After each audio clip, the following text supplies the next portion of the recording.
Odatda odam bolasi o'zining ana shu jasadining xohishlariga, mayllariga moyil bo'ladi. Ya'ni uxlagisi keladi, uxlab oladi. Ishlagisi kelmaydi, yotib oladi. Jasadini qaysi narsaga moyilligi bo'lsa, shu narsaga og'ib qoladi. Uyquni yaxshi ko'radi. Shuning uchun bomdodga turishni xohlamaydi. Kun chiqqandan keyin o'qishni xohlaydi. Jasad uydan ko'chaga chiqishni xohlamaydi qishki kunida. Jasad ilm majlisiga borishni xohlamaydi. Taroveh namoziga kelishni xohlamaydi. Taroveh namoziga kelsa ham 8 rakatdan keyin chiqib ketishni xohlaydi. Jasad 20 rakat turishni xohlamaydi va hokazo.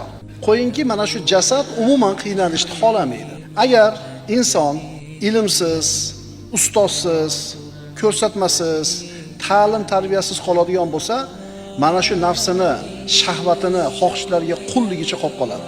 Agar inson o'zini havoi nafsiga itoatkor bo'lib qolgan bo'lsa, shariatning hech qaysi talablarini bajarishni xohlamaydi.